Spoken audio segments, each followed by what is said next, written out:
I'm Kris Madsen, by the way, and I'm in the School of Public Health. I teach in the Joint Medical Program and on our Community Health and Human Development Program as well. So this is an ad from the late 1960s. The sugar industry put this out, and it says, sugar can be the willpower you need to undereat. And this little line right here underneath is, enjoy an ice cream cone shortly before lunch. And the fine print is, it gets your energy up, which helps you with your willpower and helps you to lose weight. So aside from the fact that this was actually completely false advertising and the FDA actually made them stop these ads, it's actually a really good example of an effective way of motivating people, right? And I think this is Steph's point. The industry definitely knows what drives behavior. And I'm going to talk a little bit about what drives behavior for teens, and specifically dietary behavior, and diet just because it's such a huge contributor to our major public health problem right now, being obesity. I'm going to talk a little bit about, I'm going to actually split into sort of two case studies. One is external influences that drive behavior, and then internal influences. And when I say internal, I actually mean sort of public health influences, where we, as the insiders, might be able to impact behavior. All right, so name that beverage. This should not be hard for this crowd, nor should it be hard after everything we've heard so far. But this graph shows over 50 years changes in consumption of two major types of beverage. This is given in gallons per person per year. So what's this red line that goes from 10 gallons a year to 50 gallons a year? Soda. Right, okay. And what's our blue line that's decreasing over time? Milk. Actually, if we had a graph for water, it might look the same, but this happens to be consumption for milk over time. So a 5-fold increase in soda. And what is this number? This is just you know, that's 9 zeros, so that's billion, $2 billion dollars. What is that number? Sales, not sales. Actually, sales are a little more than that. Advertising, and this actually is specifically advertising to youth only. So this is what the soda industry, the beverage industry spends annually advertising to youth, right? So that's like a pretty big force going in one direction. And they really know how to tap into what makes teens tick. And they've kept up with the times. And adolescence is a critical period for susceptibility to advertising as kids are forming their identity. Who am I? What do I value? What matters to me? So this is actually a period of time when advertising has a huge impact on kids. When we think about this big force coming at kids, the beverage industry says, yes, but everyone's free to make a choice. And perhaps that's fair, that advertising's okay and people are free to make a choice, but I think that there's a secret weapon that the beverage industry has that actually makes me question whether or not kids really have an unfettered choice. And that's the simple fact that 8 of the top 10 soft drinks contain caffeine. How many of you are regular coffee drinkers? Okay, so what happens if you don't have coffee one day? You get a headache. You can't get up. Like, bad things happen. Death. Bad things happen if you don't have your coffee, which is just a sign that's actually addiction. Right? So any bad thing that happens when you don't have a product is one definition or one sign of addiction. And there's actually emerging evidence that sugar in and of itself is actually addictive, at least for some people. So what a powerful combo, right? Caffeine and sugar combined. It's like a drug. We wanted to know then whether or not teens really do have an unfettered choice in whether or not they're going to choose to drink soda. So we went to the source, we found teens who drank soda, and we were looking for kids whom we would call regular consumers, and by that we meant at least 36 ounces a day, or the equivalent of 3 cans of soda. And we measured at baseline when they were drinking their soda, how they felt, and I'll show you a few of the outcomes we were looking at, and then we asked them to stop drinking soda for just 3 days. Just 3 days. And no soda, only water or unflavored milk. And here's what we were looking at. What happens when the teens don't have their soda? So comparing to baseline when they're drinking their soda, what happens in the physical realm? And this is, kind of the headache and feeling tired. In the emotional realm, just how do you feel? Cognitively, being able to delay gratification and also being able to concentrate. And then cravings, just how badly do you want your soda, right? How badly do you want your coffee? And here's what we found. During the 3 days, compared to baseline, we saw, not surprisingly, a significant increase in headaches and a significant increase in tiredness among these teens. we saw actually a really significant drop in their sense of overall well-being, just how they felt when they couldn't have their soda. We also saw a trend towards a decline in their cognitive function, as defined by a decrease in concentration and the inability to delay gratification. And not surprisingly, a significant increase in their cravings for soda. So what do I take away from this? The beverage industry is doing their job brilliantly. They literally have a product that kids can't resist. So what's our role then? What's our job?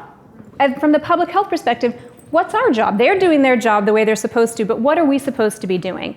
And I would argue that our most important job is leveling that playing field. So whether that means partnering with industry or partnering with their adversaries, but trying to level the playing field.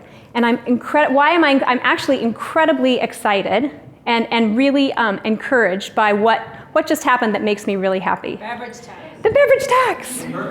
Berkeley, the first city in the nation to actually implement a soda tax. That's incredibly exciting work. Now, I would say there's much more work to be done to level that playing field, and that's a conversation I'd be interested in having with everybody afterwards. But now I'm going to actually switch gears and move from sort of these external influences driving kids' behaviors, dietary behaviors, and talk a little bit about a place that's closer to home. But let's start again with a number. This is a smaller number. There's only 30 million. I'm not going to make you guess what this number represents. This is the number of school meals served every day to kids in the United States. So schools serve meals to 30 million kids, and those meals are free to kids who live in a family of 4 with an income below $32,000, and they're at a dramatically reduced price to kids who live in a family of 4 making an income below $45,000. And I will tell you that in major urban centers like San Francisco, 65% of the kids qualify for free or reduced price meals, just to give you a sense of the population we could be feeding well. School meals actually have a fairly bad reputation, kind of a bad rap, which was well-deserved. This is the most common meal served in schools until about just a couple of years ago. And by the definition of this meal is chicken and potatoes. And so these are the chicken nuggets. I know you can't really tell the difference, but these are the chicken nuggets, and these are the tater tots. Okay. Oh, and there's the vegetable. As John points out, we have our vegetable here, and we've got dairy. We've got our chocolate milk. And we have some unidentifiable but very, very sweet fruit, right? So lest you think, though, that this unhealthy food could be surpassed by food brought from home. So as a pediatrician, I saw kids in clinic, and I thought, when parents would complain about the school meals, I was like, well, so send a meal from home, right? Okay, so then we did a study in Berkeley with Alice Waters at Chez Panisse, the school lunch initiative, and this is a photo of a lunch tray for school, a meal brought from home. Okay, now, okay, this is probably one of the worst, albeit one of the worst meals that we saw, but it is certainly not an outlier. Okay, so we've got bad school food, we've got bad food brought from home. So the other option, certainly when kids hit high school or even middle school, is that they can vote with their feet, because good taste is only 3 blocks away. So really, none of those options are the options we want for kids, right? It's not what's going to start their day well, it's not going to make them get through the day. And what can we do to transform the food environment for kids? Well, the good news is that there are new solutions. Revolution Foods, which is a local company, happens to be one option for kids. San Francisco Unified, and Amy Regan is here, Amy, who's a graduate of our program and now at San Francisco Unified. They adopted Rev Foods 2 years ago. Beginning of 2013. Okay, beginning in 2013. Revolution Foods, and they're local, actually. They're based in Oakland. And their whole thing is it's no artificial ingredients, no high fructose corn syrup, fresh foods, which is a great idea. Much more expensive, and San Francisco actually finances this very creatively through many different ways, including bonds, but they're committed to serving their kids healthy food. And this, I would say, is half of the solution. But only half the solution, because if we think about behavioral economics, which is kind of a hot topic, everybody loves it, because it's really about trying to better understand why people do what they do. What really drives people's behaviors? Well, we know about advertising, we know about successful motivators, but it's also, there are a couple of other concepts that are really important in determining what people end up doing. And the first one is having choice. So just serving healthy food on a tray at schools, it's not actually going to mean that the kids eat that food. So there's got to be some choice, and it doesn't necessarily have to be one option or another, but that they feel that they're choosing that food, because if they're not choosing it, then you're just wasting it, right? Which is just sort of lost money for schools. And then in behavioral econ, another really important piece is value. And we mostly think about value in terms of bang for your buck, right? How far does your money go? Which is why we have supersizing in America, because you get a lot for your money that way. But in schools, where kids aren't necessarily thinking about bang for their buck, it may be more about what are your values? How do your values drive what you eat? And how does the food served actually align with your values? And the last is convenience. This is totally important, and particularly in schools, because one of the major barriers, actually, to eating the school food is the lines in the cafeteria, and this is truly a problem. This has been documented in most large urban schools. By the time the kids get out of the line and have their food, they don't have time to eat it anymore. So this is not a convenient option, and when you look at the example of convenience that I love for adults in the US is look at carpool lanes, right? If you take a carpool, you are sort of by definition giving up some convenience because you don't get to do things exactly when you want to do them in your way. We're willing to give up a fast ride in often empty carpool lanes for the convenience of driving alone. But that's one of the factors. It's something that we feel is really important. So convenience is another very important factor. And I want to talk about some really, what I think of as being some pretty smart strategies to try and address some of these things. And we feel incredibly lucky that we are working with San Francisco Unified because they actually partnered with IDEO. And we've talked a little bit about IDEO earlier. But they partnered with IDEO, which is a design innovation firm locally, to think through what could we do to really change the food experience for kids so that they want to eat the school meals, which, by the way, the more kids that eat the school meals, the greater the revenue for San Francisco Unified. So they started by asking the kids what they thought, and Emily is actually a partner in this research as well. This was done before we hit the scene, but they were very smart to say, well, what do you guys think we should do? And one of the ideas they came up was leveraging technology. So what about an app that would actually encourage kids to choose the school food, that it felt like it was their choice? And what if that app actually used messages that the kids had developed themselves because they're the most salient messages for them? And what if they sort of mimicked industry's ability to target what motivates kids? And in terms of convenience, what if we moved the food out of the cafeteria? So what if you had vending machines outside the cafeteria, or even mobile carts where you could move the food to where the kids were throughout the day?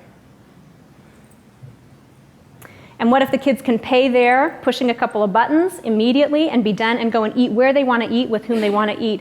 And then finally, what if we transformed the cafeteria to be a place that kids actually wanted to be? So we feel really, really lucky that over the next 5 years, we're actually going to be working on a pilot and then a test, which is a randomized controlled trial. But in the pilot, this year actually, we'll be looking at or working with San Francisco to further develop this app and test it with kids, and to actually test out these vending machines and mobile carts in 4 high schools and 1 middle school.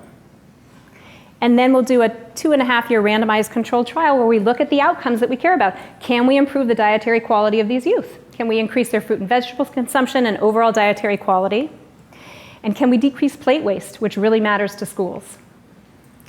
And throughout this process, we'll work to develop a toolkit with our lessons learned, what works best, what's the app content that really has the salient messages for teens, so that ultimately we can disseminate this to other districts in California and nationally. So in closing, I think that what I for Y is really about is so aligned with what all of us are doing, which is what are the bright ideas that can level the playing field of those external forces, with those external forces, and how can public health borrow innovation from industry, from IDEO, to develop innovations that are really student-centered and can transform the diets of America's youth. Thank you.